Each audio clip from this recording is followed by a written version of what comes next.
కృష్ణ గారికి, head master గారికి, చంద్రశేఖర్ గారికి, మహేందర్ మరియు ఈ సార్ గారికి, వీరందరికీ కూడా ప్రతి ఒక్కరికి హృదయపూర్వక నమస్కారం. మీ అందరికీ సాహిత్య ప్రియులకు, మరి మీ విద్యార్థులకు, ఇతరులకు నా యొక్క నమస్కారం. నా పేరు లాలాని రేగులవాడ. అయితే నాకు ఇక్కడ జనరల్గా ఇక్కడ రావడం అనేది ఒక అంశంగా మారిపోయింది మా లైఫ్లో. కొద్ది నిమిషాలు, ఒక 10 నిమిషాలు మాత్రమే నేను మాట్లాడి తొందరగా మాట్లాడేసి మళ్ళీ ఇంతవరకు అవకాశం ఇస్తాను. నేను ముందున వస్తాను అనుకోలేదు. చిన్నప్పుడు మా అమ్మగారు ముఖ్యంగా ఈ చీరలు అమ్మే వాళ్ళు ఒకతను పట్టుకొస్తే ఒకతను కొనడం అట్లా జరుగుతుండేది. ఒకతను సేటు, ఒకతను కూలి వెనక తల మీద పెట్టుకొని అమ్ముతుండేవాళ్ళు. అప్పుడు ఆ చీరలు కూడా విప్పి ఇంట్లో వాళ్ళు కొనేవాళ్ళు అనమాట. ఆ సందర్భంలో మా అమ్మగారు కూడా నాకు కొనంత ఇవి ఏం చీరలు అవేం చీరలు అని ఆమె చిన్న చీరలు కొనకపోతే అతను గద్వాల పట్టు చీరలు చూపించి మా అమ్మగారికి ఆసక్తి ఉండే పాపం కొనాలి. మా నాన్నగారు పోయేసి కానీ ఆమె కొనలేకపోయినా నిరాశ ఒకటి ఆమె మొత్తంలో కనిపించింది. చిన్న వయసు, ఎలిమెంటరీ స్కూల్, మిడిల్ స్కూల్లో ఉన్నాడు. ఎప్పటికైనా ఈ గద్వాల చీర మా మదర్కి కొనివ్వాలి అనుకునేవాడిని. ఇంట్లో ఎక్కువ మంది పిల్లలు కొనలేని పరిస్థితి. అదొకటి అట్లా నిలిచిపోయింది మనసులో. తర్వాత మళ్ళీ నేను పెళ్లి సంబంధం చూడే ప్రయత్నంలో ఊరు వెళ్తున్నప్పుడు గద్వాల నుంచి వెళ్తుండేవాడిని. ఎక్కువ శాతం గద్వాల నుంచి కర్ణాటక వెళ్తాయి, ఇక్కడ ధారవాడ, బెల్గాం వైపు వెళ్తుండేవాడిని. ఆ స్థితిలో కూడా ఒకసారి రాత్రి 1:30 ఇక్కడ దిగేసినాను. ఆటోలో ఉన్న వాళ్ళు వెళ్ళి వద్దు తీసుకుంటూ ఉంటాను. నేను ఒక్కనే ఉన్నది, మిగిలిన ఆటో ఫుల్ అయితే తీసుకోలేదు. ఒక ఉన్నాడని కూడా వెళ్ళేవారు, ఇంకా ఎంతమంది తీసుకెళ్తే వద్దు అని ఆటో డ్రైవర్ని పంపించేసి నేను ఒక్కనే మిగిలిన. నాకు పడుకోవడం అలవాటు. రైల్వే స్టేషన్లో అక్కడ ఇక్కడ ఎంట్రెన్స్ రాయడానికి పోయినప్పుడు, పోటీ పరీక్షలు రాయడానికి పోయినప్పుడు రైల్వే స్టేషన్లలో, బస్ స్టాండ్లలో ఎక్కడెక్కడ పడుకొని తెల్లవారి పరీక్షలు రాసేవాళ్ళు. నాకు 4 గవర్నమెంట్ జాబ్ వచ్చి చివరికి బ్యాంకులో సెటిల్ అయ్యాను. అయితే ఆ స్థితిలో రైల్వే స్టేషన్లో పడుకుంటానులే అని అనుకుంటున్నాను. ఒకతను వచ్చిండు, గద్వాల వాసేట. ఏమంటే వెళ్ళిపోతున్నారు, ఎవరు మీరు మాట్లాడు. నేను ఏం లేదంటే నేను ధారవాడ వెళ్ళాలి, బెల్గాం వైపు వెళ్ళాలి, ముందు గద్వాల బస్ స్టాండ్కి వెళ్ళాలి. 1:30, 2 అవుతుంది, చిమ్మ చీకటి, ఎవరు లేరు. ఆ సైకిల్ స్టాండ్ నుంచి డిక్కి మోపెడ్ అంటారు, ఇప్పుడు చిన్న వెహికల్ ఉంటుంది కదా, మోపెడ్, టీవీఎస్ మోపెడ్. మరి ఎట్లా వెళ్తాం అనుకుంటుంది. ఏంటంటే ఏం చెప్పలేకపోయాను అన్నాడు. నేను సగం దూరం వెళ్తా, అక్కడ కూర్చోడు, అక్కడ ఉండు అన్నాడు. మళ్ళీ నేను పిచ్చేస్తా బస్ స్టాండ్ తీసుకొచ్చి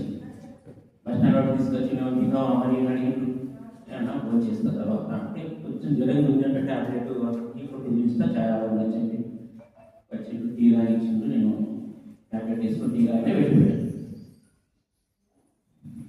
అది బాగా మనసులో నిలిచిపోయింది. చాలా ఏళ్ళ క్రితం, చాలా సంవత్సరాలు అయిపోతుంది. కానీ మనం మినిమం మరి ఎవరు లేరు అంటే తీసుకెళ్తాము, లేకుంటే ఏది అక్కచెల్లెలు రాఖీ కట్టే అక్కచెల్లెలు ఏది, ప్రతి బంధువు అంటారు ఏది వీళ్ళు ఇదేనా అని అనుకున్నాను. కానీ నాకు అది సంఘటన నిలిచిపోయింది చాలా. ఆ విధంగా గద్వాల అంటే నాకు మంచి ఇంప్రెషన్ ఏర్పడింది. గద్వాల పట్టించేది ఒకటి, ఆ మహానుభావుడు ఎవరైనా పేరు అడగలేదు, అది తెలుసుకోలేదు. సో ఇది మెయిన్ కారణం. నేను గద్వాలలో ఆవిష్కరణ చేయించుకోవడానికి, ఇక్కడ వరకు రావడానికి ఒక 9 గంటల ప్రయాణం గద్వాల నుంచి ఇక్కడికి. ఇక మళ్ళీ ఇది నేను రాసిన పుస్తకం పేరండి అమ్మతోడు కన్నా వచ్చే జన్మల ఈ తప్పులు చేయదు. దీని అర్థం ఏమంటే, ఒక వ్యక్తి ఒక తప్పు చేసినప్పుడు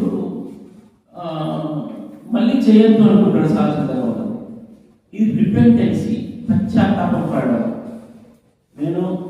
నేను చేసుకున్న ప్రియమైన వ్యక్తిని ఎన్నడూ దాడి చేయడము, లేకుంటే డబ్బుల గురించి లేదు. నేను ఆదర్శ వివాహం చేసుకుంటున్నాను. కట్నం ఇవ్వలేని అమ్మాయిని చేసుకుంటా. ఒక కోటీశ్వరాలు ఉండే విజయాన్ని, ఆమె ఎవరైనా చేసుకుంటారు. నేను కట్నం ఇవ్వలేనామని చేసుకుంటాను, ప్రామిస్. కట్నం ఇవ్వలేనామని చేసుకుంటా అనుకుని అదేంటి మరి మా నాన్న వాళ్ళు చూసిన అమ్మాయిని పెళ్లి చేసుకుంటాను. డౌరీ, ఉంగరము, అవే ఇంటి ఉండేవి నథింగ్. అట్లా చేసుకున్నామని ఎంతో మంచిగా ఉండేవాళ్ళు. నేను చేసేది ఒక ఫైనాన్షియల్ ఇన్స్టిట్యూషన్లలో విపరీతమైన తరగతి ఉంటుంది, విపరీతంగా ఉంటుంది అన్నమాట. దానివల్ల కొంచెం నేను ఆమె నేను ఏమి చేయలేదు కానీ ఆమె పట్ల కొంచెం నేను ఏమంటారు కొంచెం అశ్రద్ధగా లేకుంటే ఆమె సమయాన్ని సరిగా ఇవ్వలేదు అని ఫీల్ అయ్యేవాడిని. ఆ విధంగా కొంచెం నా బిహేవియర్ ఉంటుంది. సైట్ అనడం ఒకసారి కొందరు కానీ వెళ్ళాలి అనడం, అక్కడ చెక్కింగ్ అయిపోయింది, ఆడిట్ అయిపోయింది, వెళ్ళాలి కొందరు కానీ అరవడం, ఇట్లాంటి కొంచెం ఇచ్చేసేవాడిని. ఇది కొంచెం నాకు అట్లా చేసిన తర్వాత మళ్ళీ నాకు జాబ్ చెప్తున్నా కానీ అది నాకు ఎప్పటికీ విడిపోతుంది. ఇట్లాంటి కొన్ని విషయాలలో స్త్రీ సంబంధించిన మనోభావాల్ని అర్థం చేసుకోవాలి ప్రతి మగవాడు. క్లాస్మేట్, బస్మేట్, లేకుంటే స్కూల్లో ఆఫీస్లో పనిచేసే ఆడవాళ్ళు వీళ్ళందరూ ఉంటారు. కానీ తను జీవిత భాగస్వామిగా స్వీకరించిన వ్యక్తి యొక్క మనోభావాలను ఆమె ఆత్మాత్మాలను అర్థం చేసుకోవాలనే నాకు తర్వాత కాలంలో ఆవిడ లేనిప్పుడు ఈ డిపెండెన్సీ, ఈ పశ్చాత్తాప భావం నుంచి వచ్చింది ఈ పుస్తకం అమ్మతోడు అరుణ వచ్చే జన్మలో ఇంత చేయండి.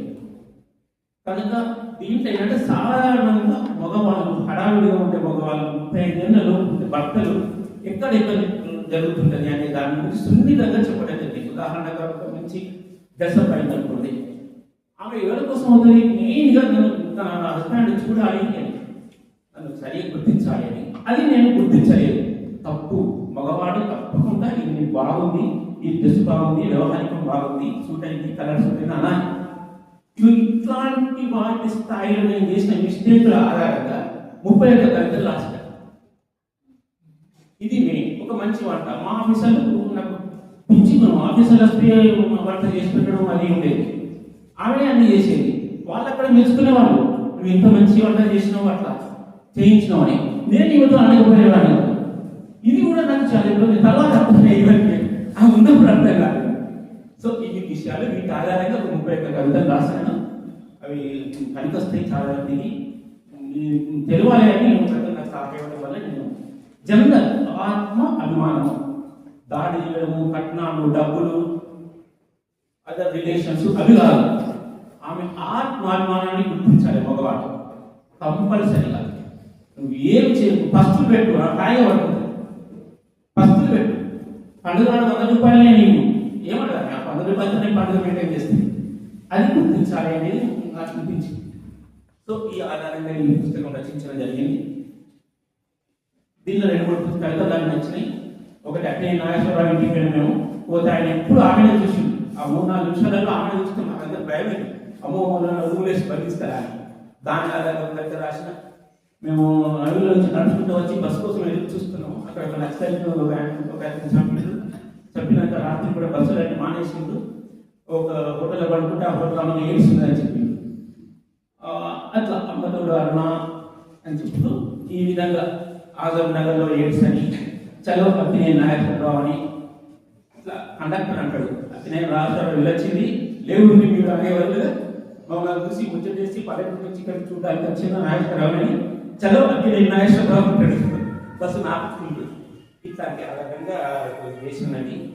ఇప్పటికైనా నా ఉద్దేశం, ఈ 25 యువకులు, పెళ్ళయ్య కొత్త వాళ్ళు, 35-40 లోపు వాళ్ళు ఎన్నో ఉన్నాయి. వాట్సాప్లో లక్షల మెసేజ్ వస్తున్నాయి, లక్షల కౌన్సిలింగ్ వస్తుంది, కానీ తల్లిదండ్రులలో చూడాలని ఆశపడి చేసినాను. మరి సమయం ఎక్కువ లేదు కనుక దయచేసి తెలుగు తీసుకుంటాను. నా పేరు లాల్ లింగమూర్తి, మరి వెమ్లవాడ. ఎప్పుడైనా కవిత్వాన్ని లేదా సాహిత్యాన్ని మీకు ఎంత సరంజామం ఉన్నది, మీకు వాట్సాప్లో నెట్లో ఎంత సంజామం ఉన్నది, పుస్తకాన్ని చదవడం కొంత గుర్తుపెట్టుకోండి. ఒక 10 నిమిషాలు, రోజుకు ఒక 5 నిమిషాలు, లేదా వారానికి ఒక అరగంట పుస్తకం చదవాలి. ఎట్లనే కాదు, ఇప్పటికి గుర్తుపెట్టుకొని ఐఏఎస్, ఐఎఫ్ఎస్, ఐపీఎస్ ఆఫీసర్లు అందరూ కూడా వాళ్ళ ప్రతిసారి పోటీ జరుగుతుంది, ఏడాదికి ఒకసారి ఇండియన్ సివిల్ సర్వీస్ అంటున్నాము. దాంట్లో కూడా 10 పుస్తకాల ఆధారంగానే ప్రశ్నలు, రకరకాల క్వశ్చన్లు, రకరకాల ఎగ్జామ్స్ ఉంటాయి తప్ప ఎంత ఆధారంగా కాదు. టెక్నాలజీ గొప్పది, కానీ పుస్తకాన్ని మర్చిపోవద్దు. మీ అందరికీ కూడా నమస్కారం. I like you, I thank you each and every one of you. I thank you so much. కొంతమందికి పుస్తకాలు వెనుక ఉన్న వాళ్ళకి ఇస్తాను, అక్కడ కొన్ని ఉన్నాయి.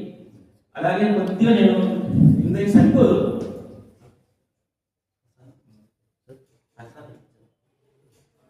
కొంతమందికి పెన్షన్ ఆ ప్రసాదం లైన్గా ఇచ్చుకుంటా వస్తారు. కొంతమందికి రాని వాళ్ళు 150 లేకుంటే కొంచెం కొంచెం తీసుకోండి. రాలేదు మొత్తం 25 పీసులు ఉన్నాయి. సమీక్ష వాళ్ళందరూ వెళ్ళిపోతున్నారు. Okay sir. So thank you. నమస్తే.